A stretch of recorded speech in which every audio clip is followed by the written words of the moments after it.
بسم اللہ الرحمن الرحیم۔ فرمان مصطفیٰ صلی اللہ تعالی علیہ وآلہ وسلم، تم اپنی مجلسوں کو مجھ پر درود شریف پڑھ کر آراستہ کرو، کیونکہ تمہارا مجھ پر درود شریف پڑھنا بروز قیامت تمہارے لیے نور ہوگا۔ صلو علی الحبیب صلی اللہ تعالی علی محمد۔ کبھی کبھی دودھ کی لسی پینا بھی سنت مبارک ہے۔ راشد عطاری، اور آپ دیکھ رہے ہیں نیو فتویٰ۔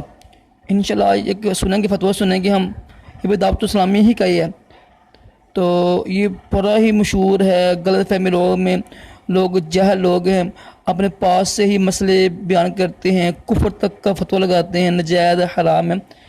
آج سنتے ہیں، بڑا اہم فتویٰ ہے یہ۔ تو پہلے میرا بھی یہی مائنڈ تھا، الحمدللہ میں نے توبہ کی ہوئی ہے۔ اب چیک کرتے ہیں کون سا فتویٰ ہے۔ بسم اللہ الرحمن الرحیم۔ یہ دیکھیں جی کیا فرماتے ہیں علماء کرام اس مسئلے کے بارے میں، کہ آج کل کچھ احباب کی طرف سے یہ بات سننے کو مل رہی ہے کہ انشاءاللہ کو اردو میں یوں انشاءاللہ لکھنا ناجائز ہے، بلکہ بعض صورتوں میں کفریہ معنی تک ہو جائیں گے۔ برائے کرم اس کے بارے میں رہنمائی فرمائیے۔ بسم اللہ الرحمن الرحیم۔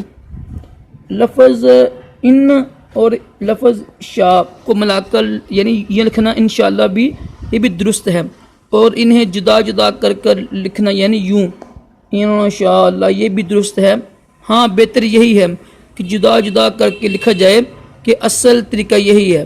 بقایا سوال میں جو معنی بیان کیے ہیں وہ ہرگز درست نہیں، نہ ہی ایسے کھینچ تان کر معنی بنانا درست ہے۔ واللہ اعلم رسولہ عز وجل صلی اللہ علیہ وسلم۔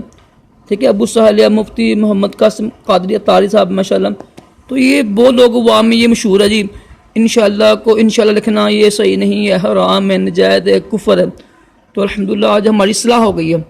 اللہ تعالی ہم سب کو علم نافع عطا کرے، دعوت اسلامی کے دامن سے ہمیشہ وابستہ رہنے کی توفیق عطا فرمائے، اور اپنے پیر و مرشد میر اہل سنت کا وفادار بنائے۔